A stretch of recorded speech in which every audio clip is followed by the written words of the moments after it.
Hello, I'm Diana Reif, the Artistic Director of the Charleston Literary Festival. I'd like to welcome our speakers, audience, and donors.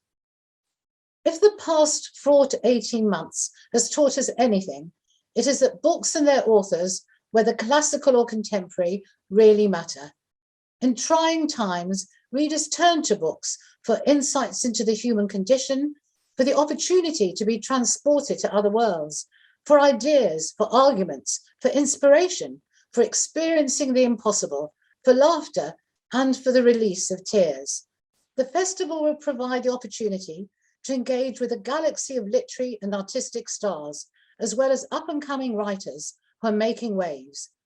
We have a far-flung cast list featuring authors from all over the United States, as well as the United Kingdom and elsewhere. Whether they're talking about former literary trailblazers, or gene editing, or human rights, or popular culture, or feminism, or medieval nuns, or groundbreaking films, or innumerable other subjects, they have one thing in common: the ability of compelling stories to linger in our imaginations. We're grateful to all our speakers, whether virtual or in person, for sharing their talents. Please thank them by purchasing their books. The festival couldn't happen without a committed team and board. We would like to thank our donors, both private and public, who generously make the festival possible. The College of Charleston, our academic partner, has been an invaluable source of support. It is no accident that the festival takes place in Charleston, a prime destination with a progressive literary and artistic tradition. I hope that you enjoy all the events and that they make you think and dream afresh.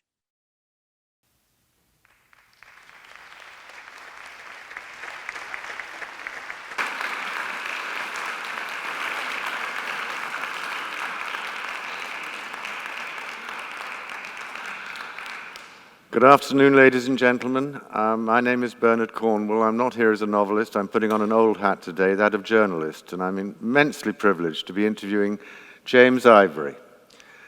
James has produced, or rather worked on, made 27 feature films and 4 documentaries. He's the oldest person ever to get an Oscar. I wonder what took you so long. But the films include great movies like Room with a View, Remains of the Day, Shakespeare Waller, Morris, Howard's End, Mr. and Mrs. Bridge. Yesterday we were privileged to see Call Me by My Name, to which he wrote the screenplay, and hear afterwards some of what he had to say about converting books into movies. Today we're going to talk about his life. And I'm going to move over here, James. You've had a very long life. Yeah. Full of achievement. Has it been a happy life? I would have to say so. That's good. That's really good. Now, you grew up in Klamath Falls, Oregon. Yes. Tell me about Klamath Falls. Well, it is, or more was then, a lumber and ranching town in Oregon, southern Oregon. We were only 25 miles from the California border. And the main industries there were cattle and sawmilling. And it was a population of maybe 15,000 people. 15,000 people and 4 movie houses, one of which the Vox more than 4. showed only cowboy movies, and you said nice people avoided it. The nice people didn't go down that far down the main street. Were you nice people? I think, probably. I think you were nice people. I want to move you on to the University of Oregon. Mm-hmm. And you say in the book that you were an odd duck and fearful snob. Who was that young man?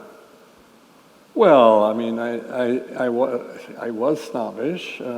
You are snobbish in high school and college, and I'm not going to deny it. And an odd duck? Huh? An odd duck?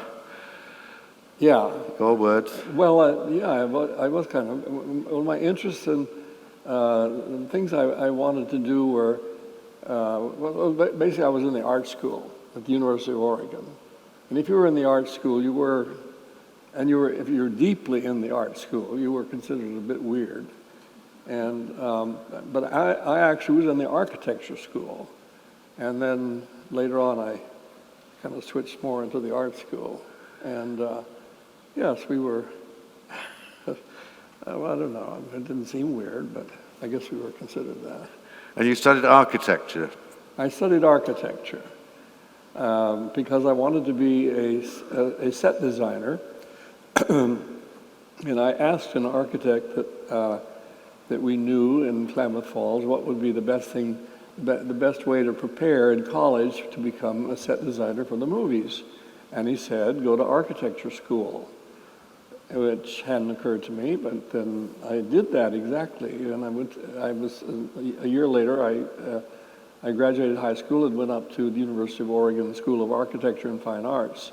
And the University of Oregon had a very, very modernist point of view, which was really great. I mean, it was a school of modern everything. So even when you went to study architecture, it was with films in mind, become a set? But that was because I went to so many movies as a child. It was the only thing you could do. There was no television then. That was the only form of entertainment there was to go to the movies. And I went to countless movies growing up. And one of the things that always interested me were the locations for these various stories, some of which were modern and many of which were period. And I just thought that would be interesting to make those, just to create them.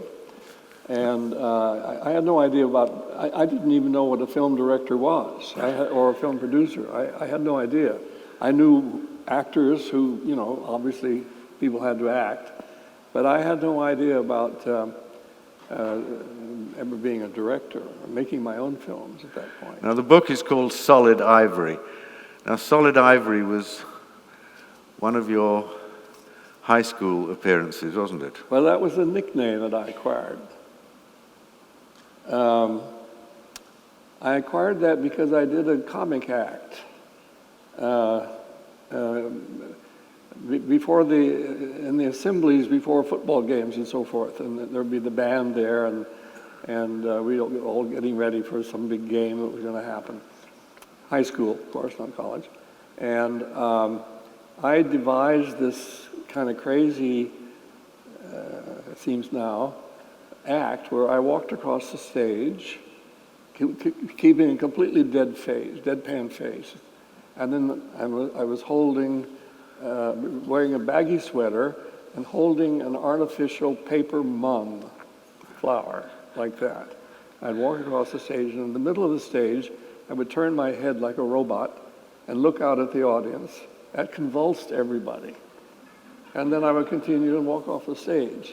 Now, that character was called Solid Ivory. And after a while, my nickname just became Solid. I was called Solid.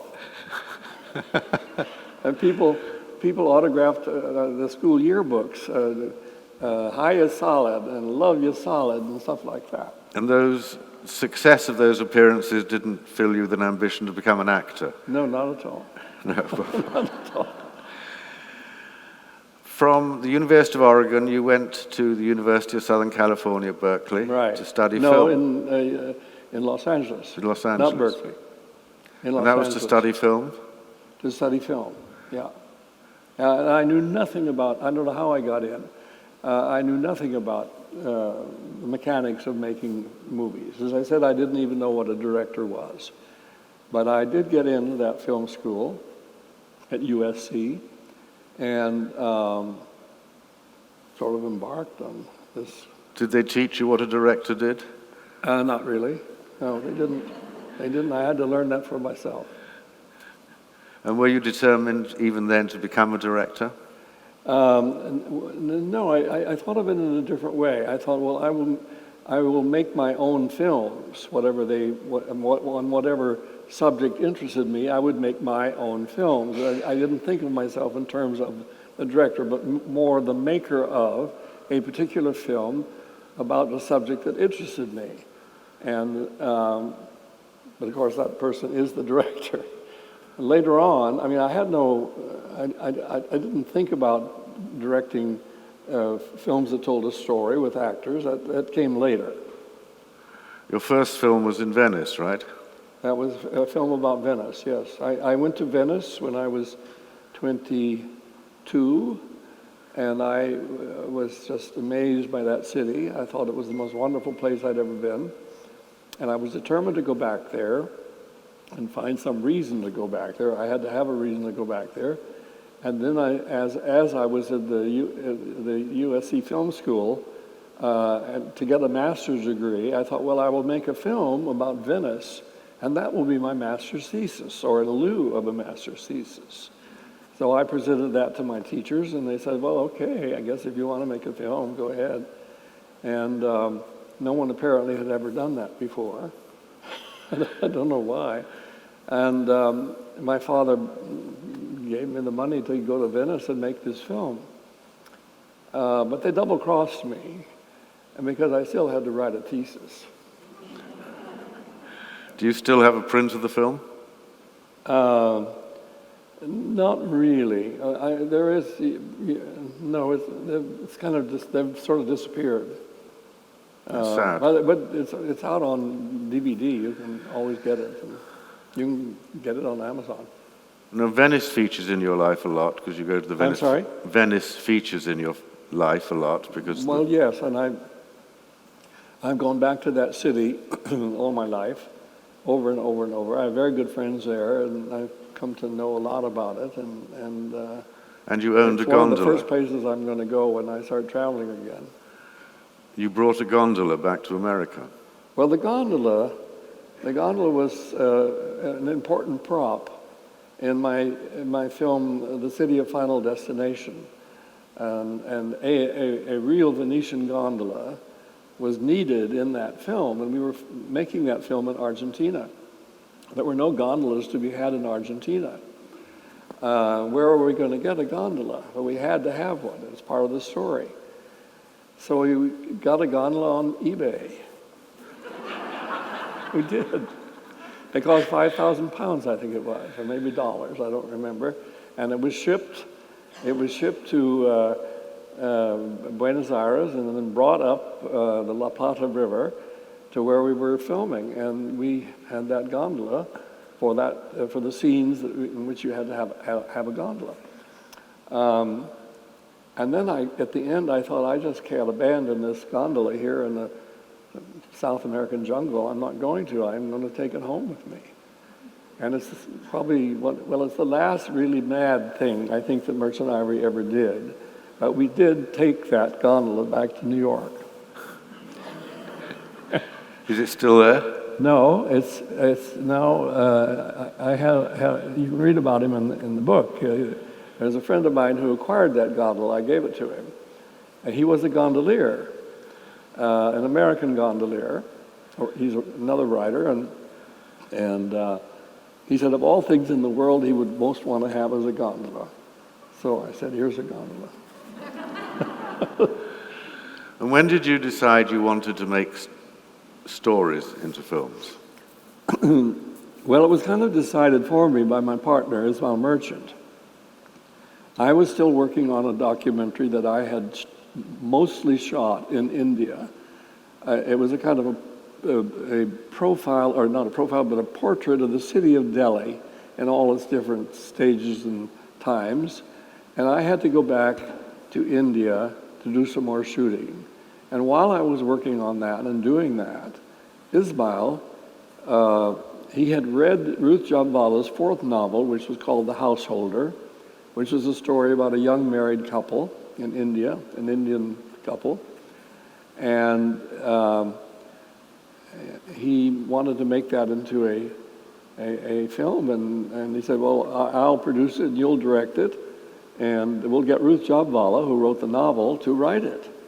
And so we called her up, and she said, come and see us and see me, and we went, and it was decided.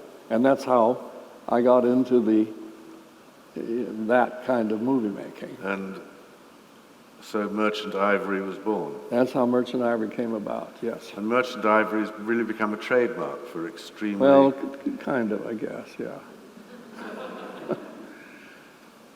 And wasn't it Ismail Merchant who said that Ruth Jabala is a German Jew, he was an Indian Muslim, and you were an American Protestant? He said I was American Protestant, but that was wrong.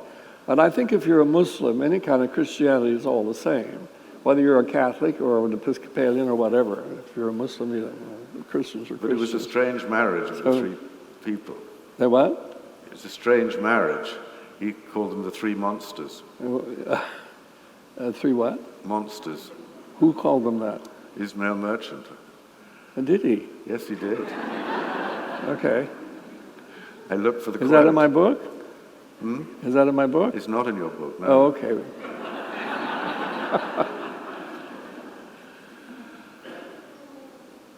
At one point in the book, I'm going to look it up actually, you did say, you talk about how a director has to know everything. Directors are wide but not deep, because a director has to deal with hundreds of things going on horizontally, and he must deal with all of these things confidently. But actors, he says, go deeply into one thing, the character they're playing. And they're not wide. And not wide, yes. Right. And it's a bit like Isaiah Berlin's Fox and Hedgehog, isn't it? You were the fox who knew everything. Right. Well, Is that, I mean, did you enjoy working with actors from the beginning? yes, I did. I was fine with them. I mean, occasionally you get difficult actors. I mean, that's what Oh, happened do be indiscreet. throughout my career. Sorry? I said, do be indiscreet. No, I mean, I mean, there's so many different kinds of people who become actors, and some are tremendously sure of themselves, and others are very unsure of themselves. A good example of that was Raquel Welch, that I've written about.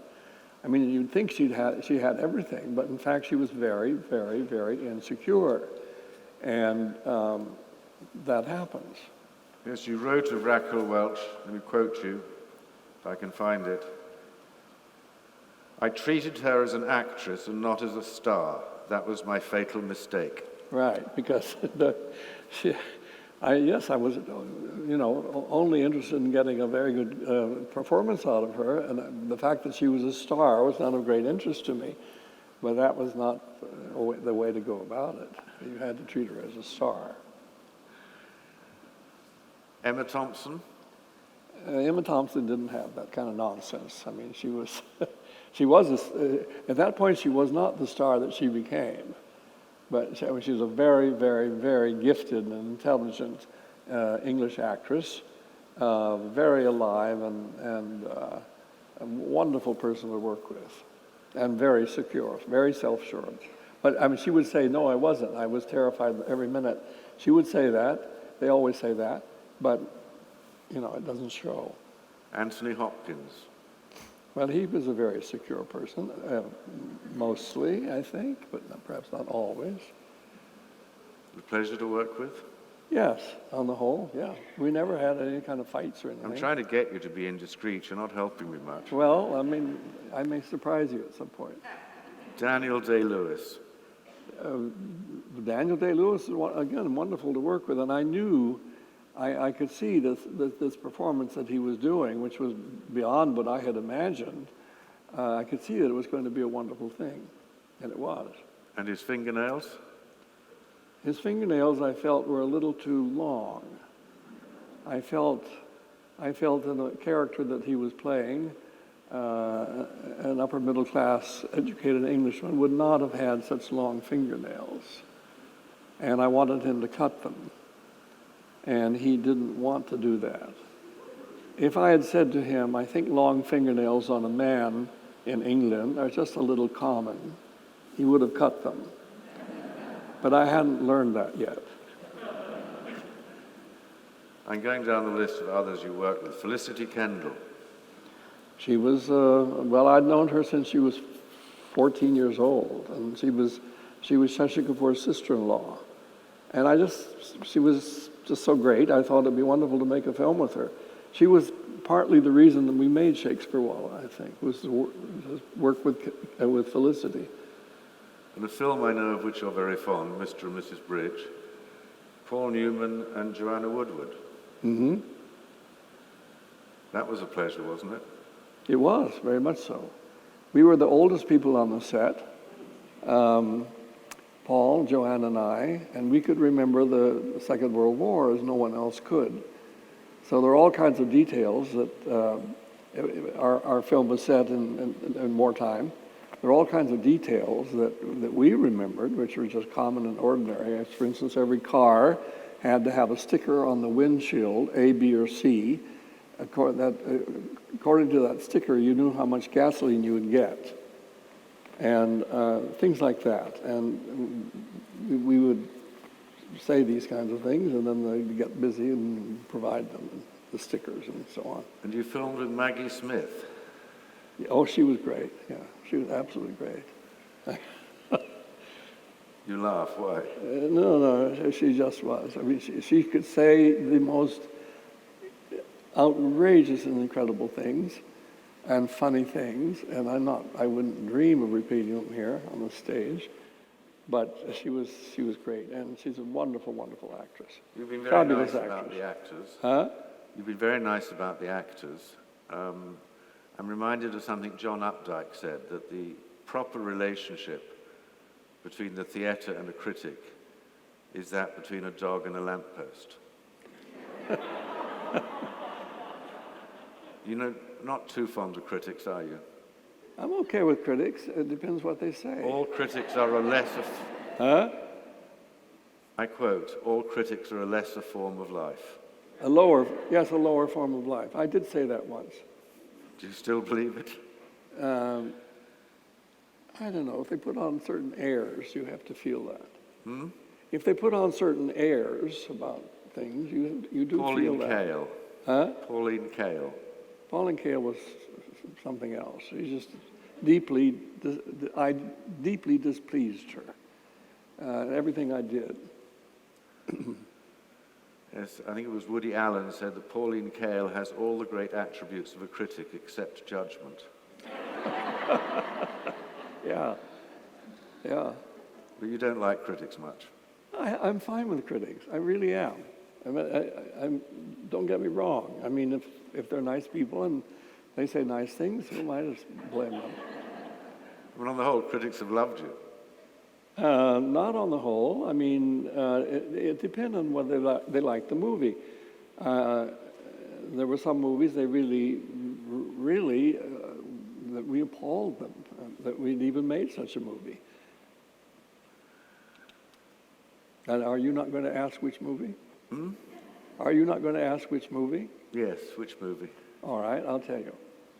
We made a film based on the short stories of Tama Janowitz called The Slaves of New York, which I love. And it was made at the kind of height of all of our what we were doing, and kind of in the middle of the English films, and when we had everything possible we could have ever wanted. And people they hated it, that film. They wouldn't even talk about it. Or Jefferson in Paris. That was like a scandal. Surviving Picasso was like a scandal. You survived the scandal. Yeah. And most of them have not. They're not around anymore. If you had your life again, are there films that you wish you had made that you'd still like to make? Well, I wanted to make a Shakespeare film. I wanted to make Richard II, not third. Everyone always assumes it's Richard III. It wasn't. I wanted to make a film of Richard II. And we worked on that, and I had a wonderful screenplay. And but before it could really come about, Ismail died. And to have made that film, we needed his kind of abilities of finding people to finance. To make a Shakespeare film, that is not something that people really want to do if they're film financiers. They don't want to make Shakespeare films. They don't. No, on That's the whole, sad. they don't. they would prefer that you make something else. And so that was, I think that's the one film I would have liked to have made that I didn't make. Really the only one. Let me throw another actor at you, Vanessa Redgrave. Well, there is a great English soul. That's what I have to say about her. That's nice. A great English soul in everything she does. I mean, she's crazy in a lot of ways, but in her, pushing to do certain things which nobody wants to have done. But no, she was wonderful, an extraordinary actress. Amazing. Oh, we all know that. We all know that. You also, in the book, talk about other people you met who are not, if you like, associated with films. I mean, Susan Sontag, that must have been a privilege. Well, yeah, we met. I mean, she came, I was at a dinner party with her in Paris. And Kenneth Clark, Lord Civilization. Well, that was Kenneth Clark, the great art historian, and that was another, yes, I'm awfully glad I mean... Bruce Chatwin you knew for a long time. Bruce Chatwin I knew very well indeed, yeah, for a long time. It was for quite a long time.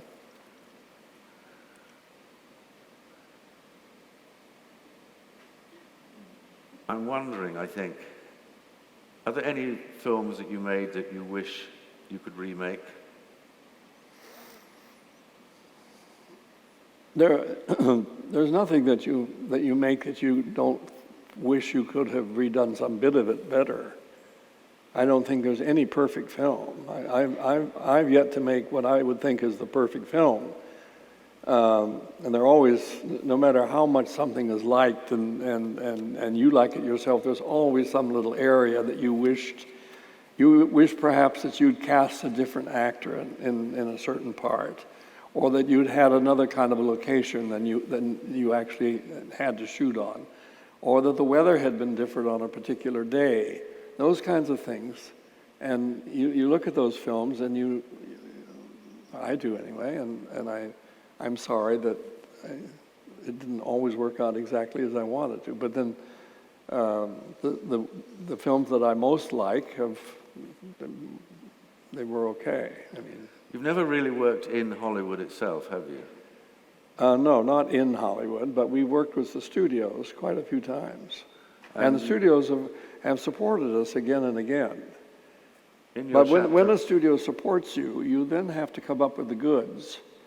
And if they give you their support and then you make something that's a flop, they're not happy. And they're less likely to give support the next time. And sometimes many, many years pass between one studio film and the next one. And then gradually, maybe those people who were in the studios have retired or whatever, gone off somewhere, or become producers themselves. And gradually, you do get it back in their good graces, and they give you money again. We've had, I think, 4 of those kinds of things. In your chapter on George Cukor, you write of Hollywood which he had loved and which had loved him, but which had by slow degrees turned into some hateful place that was no longer any fun, from which all the beauty had gone, and where everything and everyone was ugly. Well, that's his idea. He did say that. Do you feel the same? No, not really. No, it's a completely different world. There's hardly a Hollywood anymore. Why is that? Well, I mean, all the interesting films are made by Amazon or Netflix, or the studio system is really kind of gone. There isn't really a Hollywood as there used to be, with these flourishing big studios with their movie stars on contracts for years and years, and writers and so forth. That doesn't exist anymore. It's all an individual setup, which then becomes financed by these great places like Amazon and Netflix and so on. And you never wanted to work in that system, obviously. Yes, I do. You do? Yeah. In Hollywood? Yeah, I'm involved in something right now. What are you involved in right now? I'm involved in turning a French novel. The story took place in some little French town near Amiens. I'm turning that into a story that now takes place in Portland, Oregon, and is set in the lumber industry.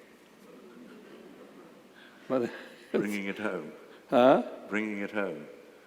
And so I hope it all works out. So you're not giving up work? No. Can I ask how old you are? It's in the book so many times. How old are you? I mean, it's been written and written, hasn't it? 93. Everybody shout.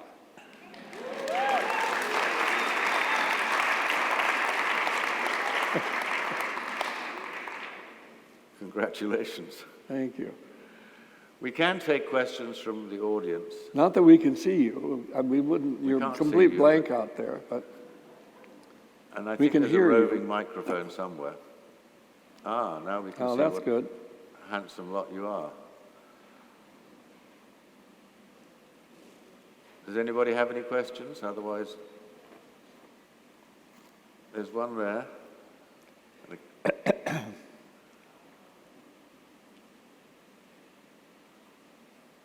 When I see the credits in movies, I'm always interested in the line that says casting by, and there's usually a name there that I've never heard of.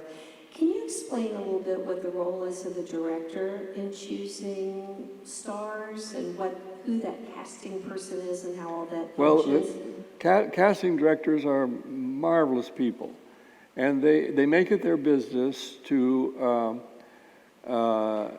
you hire them for a production, and they find your cast, and sometimes they come up with new people that you never heard of, new actors and actresses, young very often, that they have seen, they've observed their work.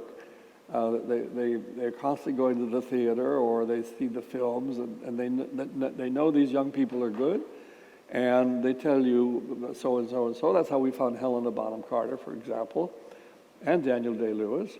And they give you the names of these people, and then you have these casting sessions, and the actors come one after the other, and you meet them, and you would never have met them otherwise. You wouldn't know who they were, and particularly if you're a foreigner. I mean, I'm an American. I don't live in England, but when we were making our English films, we certainly needed to know who were the good English actors, not necessarily the stars. We knew who the stars were or could be, though I had never heard of Emma Thompson when we cast her in Howard's End. So these people are brought to you, and then just on a hunch about them, it has something to do with their personality and their appearance, and you cast them. And sometimes they're extraordinary and amazing and go on to do great things and have huge long careers and so on, and they might have started out in one's own film. But that's what the casting director does, and they're invaluable. And they have, naturally, they exist in this country, and as well as in England and France, where I've worked. Wasn't Hugh Grant's first major film role one of your films? It was, yes. Yes, he appeared in a film that was made at Oxford called Privilege, and he was in that film, and then he came to see us, and we cast him for Morris. Yeah. He also had appeared and come to see me for A Room with a View, but he wasn't right for A Room with a View. And he used to talk about it later and said, I was in front of you and out of there in 30 seconds. So. I wanted to just acknowledge you and thank you. As a young gay man in the 80s, it was such a privilege to see you and your partner in the limelight. It gave me much strength to come out to my family. But saying that as well, I'm so curious what the AIDS crisis was like in the film world for you guys. I know so many of your films were in the 80s and 90s. I'm curious about that. Thank you. Well, let me talk about Morris, because that's the principal one that came out then. Morris was made in 1986, and that was really, and came out in 87, and that really was at the height of the AIDS crisis. And I think that no one dared, because of the tragedy of that no one dared really to write bad things about that film. And they just could not. And it became fairly successful as a film. But that was really the closest we ever got to it came to us closely. What else could I say? Tell me.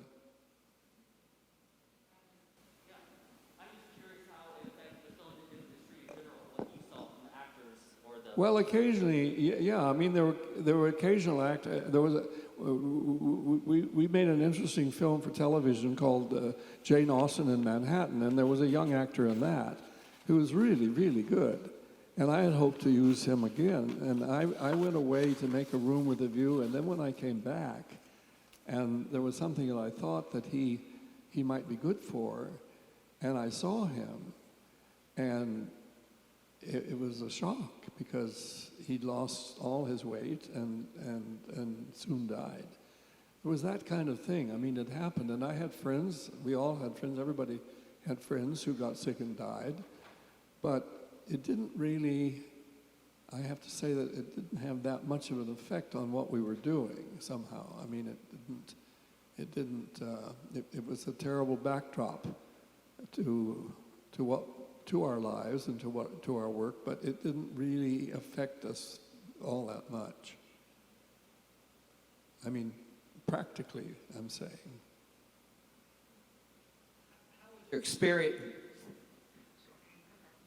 How was your experience in Charleston, and do you feel now that you should be writing a film about our city? No, I don't. And it's not the first time I've come to Charleston. I've been here many, many times. And I don't feel I need to write a film. I'd rather just come for a visit and enjoy myself.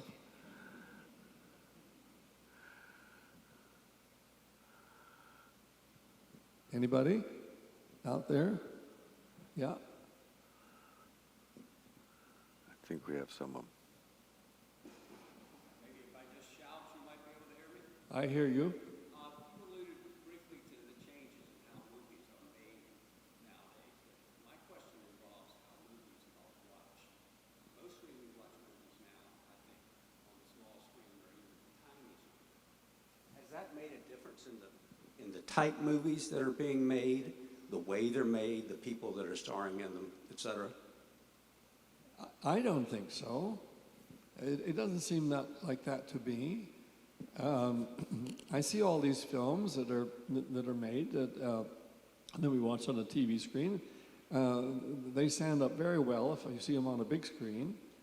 I don't think it's films are films, and the way of making them was not changed very much. And I mean, there's every conceivable or inconceivable kind of technical gadget now to do whatever we want. And when people ask me, well, do you think films are going to disappear or not, that they're not, it's hardly, what about films? I think the greatest films are ahead of us. I think the films that have been done are going to seem like daguerreotypes because we have every imaginable fantastic technical development that you could ever need to do whatever you want. And if there are visionary directors who use those tools, they're going to be a kind of film that'll be like Michelangelo's ceiling in the Vatican. That's what I think. So never say that films are dead. You reveal in the book that you have a taste for disaster movies. I do. I love disaster movies. You wish you'd made one. No, San Francisco, far and away the best. With Jeanette MacDonald and Clark Gable, Spencer Tracy. I hope people out there have seen that. That's just the best. You never wish to make one. Not really, no. Okay. I don't think I need this microphone, but I shall use it anyway. I'm down here. I was just curious, what draws you to a story that you want to tell on film? Well, different things. I mean, the story has to be interesting, but it's the characters, really, and what happens between the characters. And very often it's where it happens, and what kind of a place, and when, and so forth. All those things are interesting, and they pull you in. I mean, for instance, that that film of mine, which we made in Paris, called Quartet, it has a most unhappy story, and I was urged not to make it by our writer. She said, "Oh, it's so low-spirited, Jim, you don't want to make that into a film." But I did want to, and why did I want to? Because it was set in Paris in the 1920s, and that has always interested me. And though it has a grim story, the location and the place and all the rest of it, and we had we livened it up with nightclub scenes, which are terrific, I think. And there are all kinds of things that make you want to make a movie. As I say, someone can say to you, "This is a terrible book, it should never be a movie." Well, for example, that actually happened with me in The Remains of the Day. Someone came up, an actor, while we were making Mr. and Mrs. Bridge in Kansas City, an actor came up to me one night and he stuck the paperback copy of Remains of the Day in my pocket, and he said, "This is so boring, but you may like it." So I took it home and I began to read it on the weekend, and I was thrilled by it. It was a wonderful book, and I thought I have to make this into a movie if I possibly can. And I was able to after quite a while. I had to wait several years, but was able to make it. Your films are so visually opulent. I remember early when I first saw your films long ago, they stood out to me in terms of the production design, the cinematography. You surely must have had a team that worked so well together to have been able to pull that off, because honestly, I cannot think of many films that could even hold a candle to what you were able to accomplish visually. Well, I've always believed in having the very, very best cameraman you could ever afford to get. And it really all starts with the cameraman, I think. And you have to have a wonderful director of photography.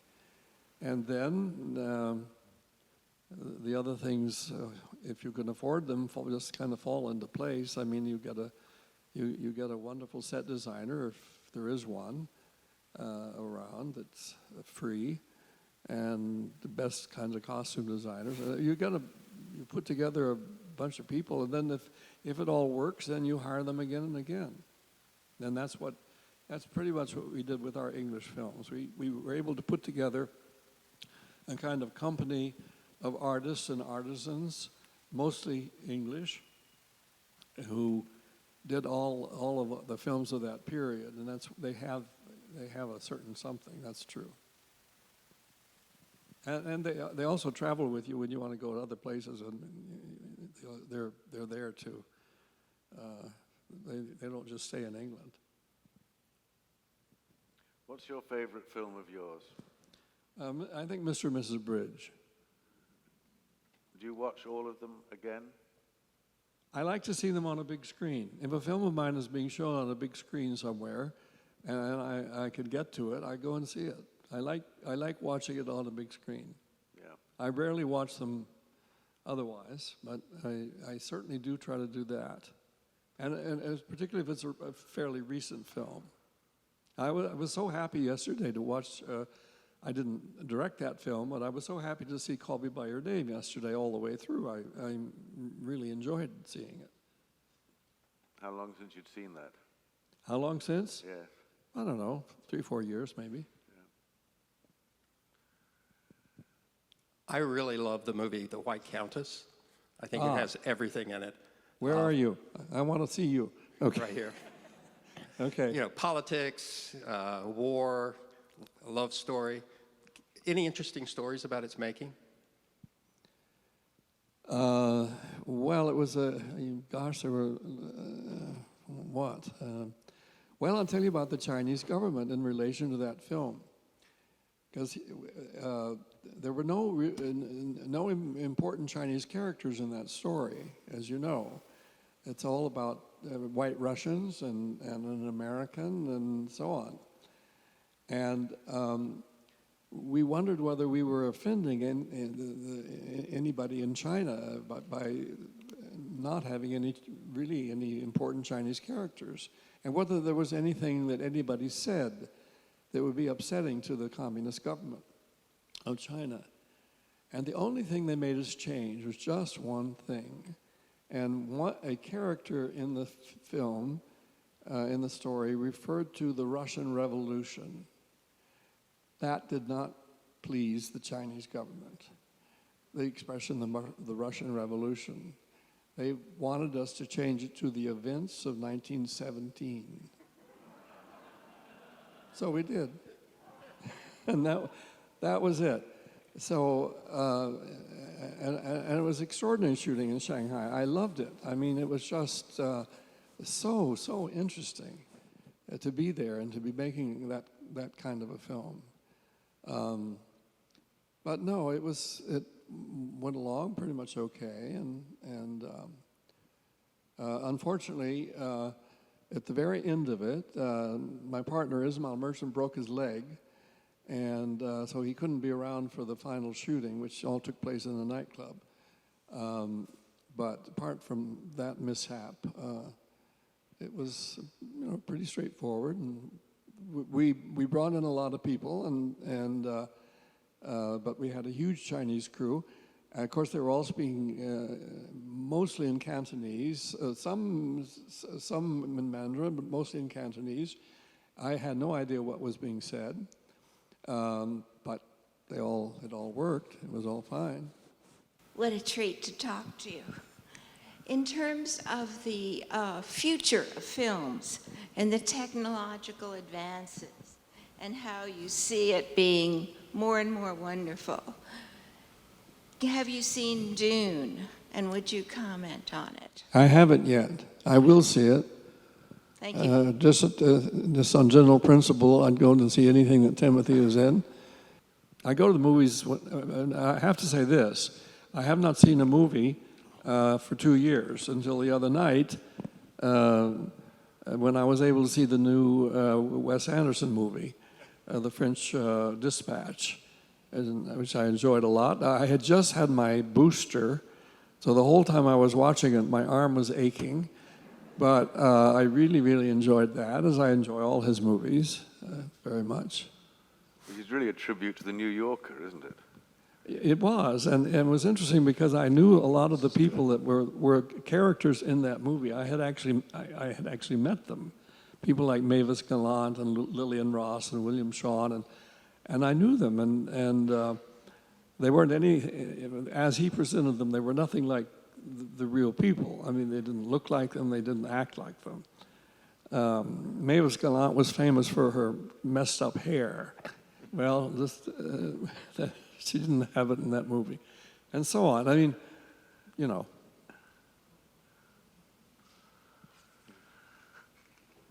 Anyone else? Yes. What was the most difficult film for you to shoot? Just technically, location, or any other reason?